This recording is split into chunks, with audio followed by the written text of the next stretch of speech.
and I'd like to read you guys something. The Second Amendment, which is a well-regulated militia, being necessary to the security of a free state, the right of the people to keep and bear arms shall not be infringed. That's the Second Amendment to the U.S. Constitution.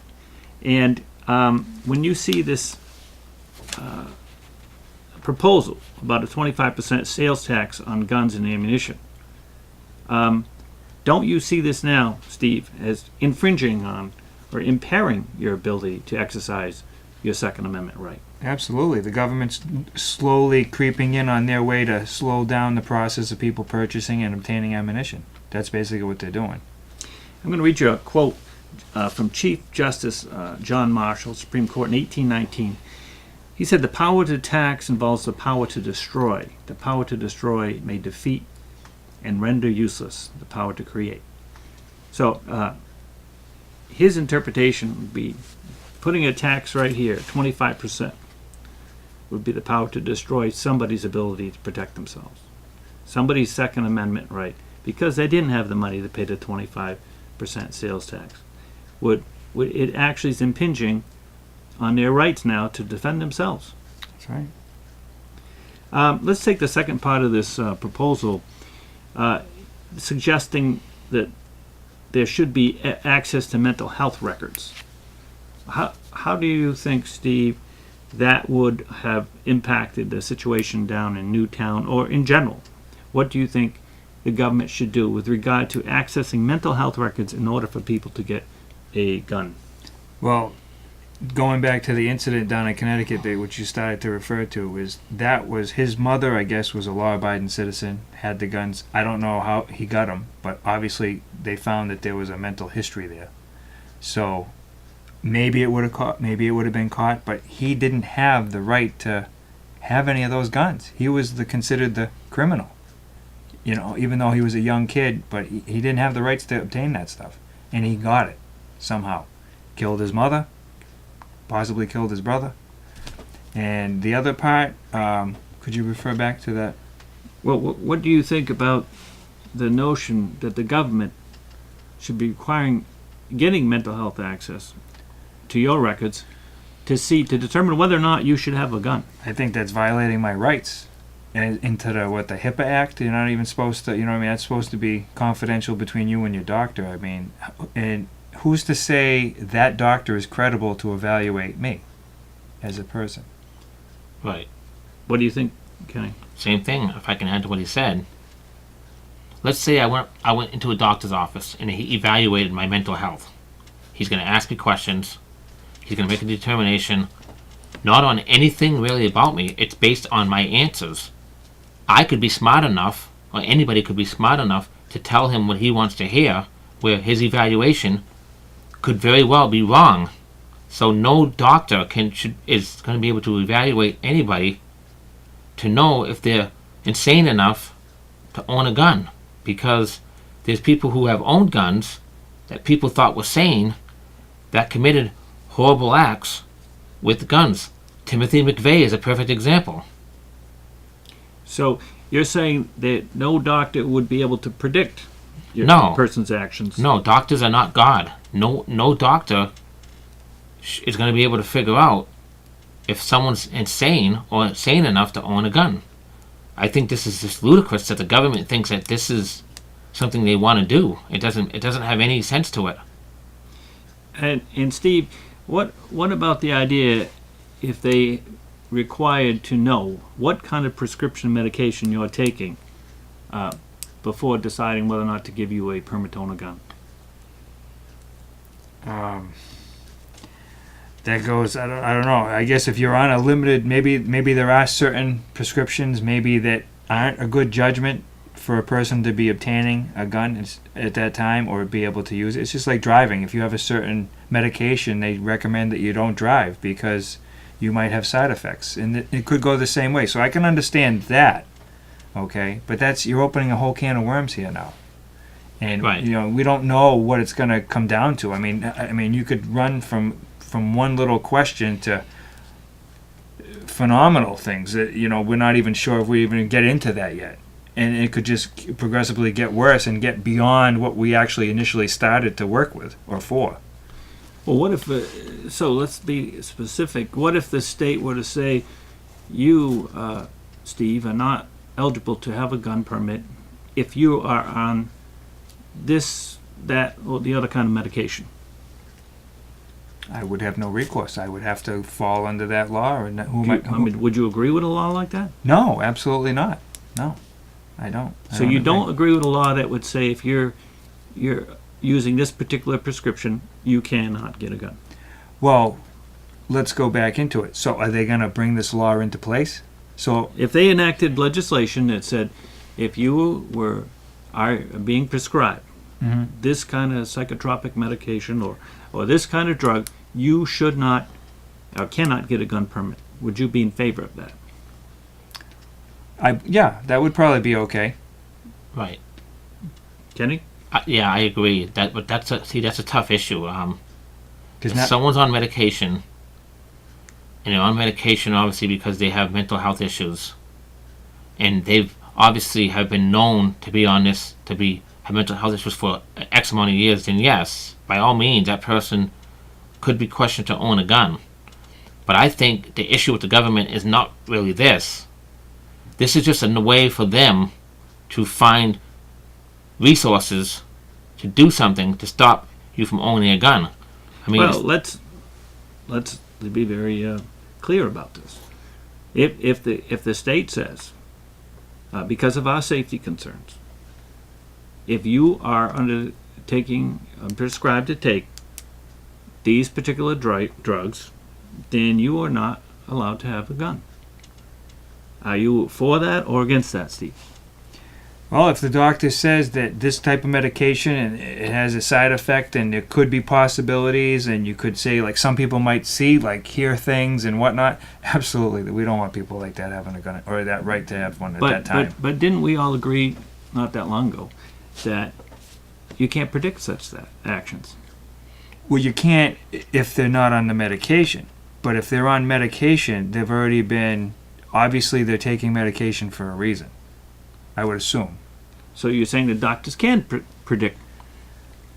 Yeah, but that's before. in that instance, yes. Right. In that instance, they can. But I believe that they're assuming that if I was interviewed and I have no history of any mental health, then a doctor shouldn't be able to decide at that moment, well, yeah, maybe this guy down the road could commit an act of using a gun wrongly, because I'm not on any medication. So it's a tough issue. If someone's on medication, I would hope and pray the doctor would have a significant proof to show that this medication affects the way this person thinks mentally, where they could be a danger to society. The question is, are you a danger to society if you own a gun?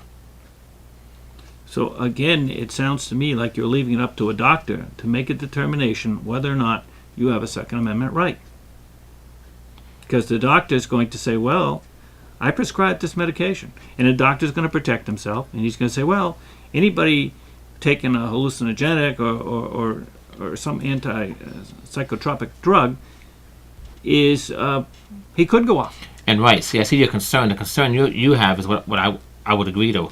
If a doctor can do that or say that for one person, then you could say that for anybody. Right? And that's what's Yeah. that's what could happen. You could say Yeah. And in fact, thousands, millions of people are prescribed antipsychotic drugs, anti-anxiety drugs daily. Mm-hmm. So are those guys not to have a Second Amendment right anymore? right. So, And then what happens? What happens then? Maybe they say, well, I better stop taking my drugs because if I'm under prescription, Then I can't have. I can't have a gun. Right. Yeah. And we don't want that either. No, that does open up a whole thing. So then Guess what do what? you say about Linsky's bill where he says he wants mental health records and he wants to determine whether or not, have a doctor determine whether or I not you still should have a think Second Amendment a right? doctor cannot fully know if you're insane or sane enough to own a gun. And the reason why is because every evaluation a doctor does is based on what the client tells that doctor. So if everything the doctor believes about you is based on what you tell him, and he doesn't know if you're telling the truth or not, there can never be an accurate evaluation. I'm saying as far as mental health to own a gun. I'm not saying the doctor can't be correct about his reading. Sometimes they are. But We don't want to give the doctors the right. Yeah. you can't give a doctor a power to decide something because he could more times than not be incorrect about his evaluation. So isn't it true then if you give the doctors that power, thousands of people on medication legitimately would either stop taking their medication or would be given no opportunity to get a gun to defend themselves? That's right. Yeah. So I guess Right. it comes right down to, I guess we don't want the doctors evaluating us. You know, we don't want that, right? Just hopefully that, like if I had to take medication, I would hope that I would be able to figure out that, okay, you know, I'm on the medication, I shouldn't drive, or I shouldn't use a gun, I shouldn't do anything that's unsafe, I shouldn't climb a ladder, I shouldn't do a lot of things, if that's what it takes, you know, if that's the side effects from the doctor that gave me the medication. Doesn't it come down to people being responsible for themselves? Basically, yes, that's what I was saying. Yeah, you have to. The person's gonna have to decide on his own, common sense, and decide that, you know, okay, look, I shouldn't be on this because I shouldn't be on a ladder. I shouldn't be driving a car. Or yeah, basically just common sense, and they should be able to. Now, Governor Deval Patrick has filed gun control legislation too, and his bill, which includes some of the provisions in Alinsky's bill, would limit gun purchases to one firearm a month, create 4 new categories of firearms, and also seeks to have electronic monitoring of private gun sales. And doing this by requiring that they occur at a business of a licensed dealer. Steve, how do you feel about that? I don't like it. I don't think they need to do that. I think I think the guidelines that we currently have now, I think, are adequate. Why would it be advantageous to limit gun purchases to one firearm a month? How does that help us? It doesn't, because so somebody goes out and buys a gun that month. Okay, he's still got. If they're gonna, it's only affecting the people that are in the system, that are good citizens, law-abiding citizens. It doesn't affect the criminals, because they can probably buy, if they got the money, they can probably buy 100 guns a day necessary. You know what I mean? It doesn't really work for what they're trying to prove. And Kenny, how about the notion of him creating 4 new categories of firearm crimes? Does that accomplish anything? No. Why is that? Same thing Steve said. Why are they putting limitations on now what you can own for guns? The Second Amendment wasn't written to say that you have a right to bear arms, but only if the government thinks that your reason to own a firearm is good or bad. The cops don't follow that rule, or the military, so why should we? And how about the notion of electronic monitoring? How do you feel about the government doing electronic monitoring of gun transfers? Steve?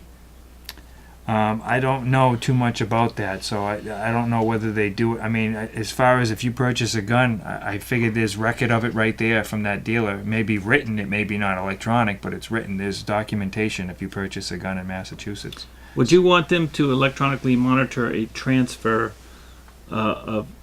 Well, first of all, are they going to eliminate your right to transfer your gun to a friend of yours? And now making you do this through a gun shop, a licensed dealer. Doesn't that infringe your Second Amendment rights?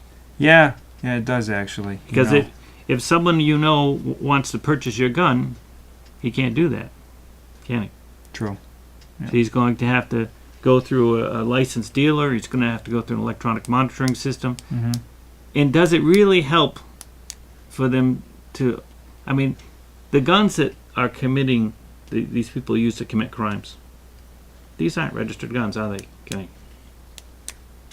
Correct. 99.9% of them are not. They're stolen guns, defaced guns. So does it really help by having all this licensing requirement? No, Steve? I No. don't think so. I think they're going overboard. I don't think it's necessary. I mean, because obviously we've been doing this for how many years now, and I mean we have these isolated incidents, but overall, I mean, Massachusetts is one of the strictest states. Like we were just talking about Vermont.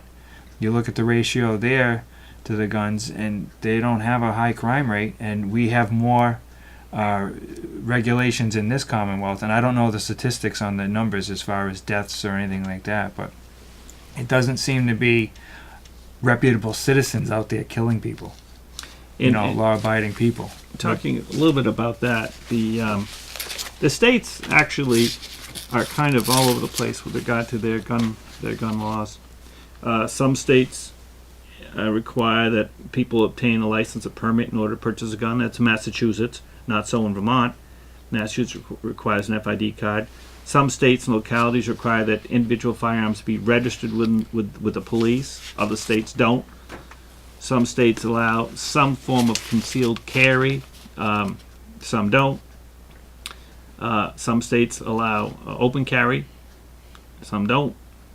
Some states require have a state preemption for many or all gun laws, which means that only the state can legally regulate the firearms. The laws vary. Some states have the castle doctrine or the stand your ground doctrine, which provides a legal basis for individuals to use deadly force when they're in their home to defend themselves or stand your ground even if you're not in your home. So the states are all over the place with regard to their gun laws, based on the traditions and the customs and the morals and the values of the people in the states and what they're used to, what kind of lifestyle they're used to having. Would your suggestion be, Steve, that the guns, for example, there's an outright gun ban in Chicago, New York, yet that's where most of the gun shootings occur in these cities. Would your suggestion be that is more of an economic situation rather than simply requiring registrations and changing the gun laws? You mean for Chicago? Chicago and New York, for example, two cities who have an outright ban yet have high homicide rates. Does changing the gun laws affect that in any way? I don't think so, personally. No, I don't think so. No, Kenny? no, I don't. I don't think gun control is going to matter. Those people that have guns are going to use them wrongly, especially if they're not licensing them. People don't buy guns legally to use them wrongly because they know that the gun is in their name.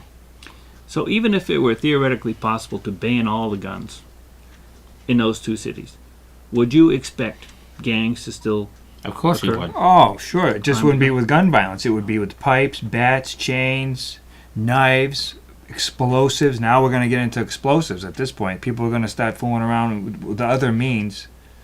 What's interesting is countries who have had atrocities, meaning bad fighting between government and people, those countries that had gun control are countries that have had the worst killings by government in the world. Whether it was a Holocaust with Germany, China had a problem where the country murdered thousands and thousands of people. If there's gun control in those countries, then people can't fight for themselves. And this is the reason why I believe the government wants to not allow me to have a gun. Am I saying that I'm going to have to protect myself from the government? I don't know, but I believe it's possible. Let me read you a quote from Thomas Jefferson, from the Jefferson Papers. He said, "No free man shall ever be debarred the use of arms.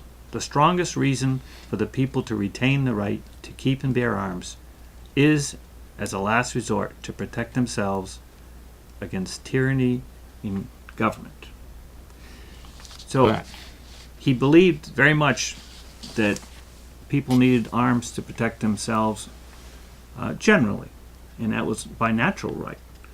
But he specifically was concerned about disarming the public. And it comes from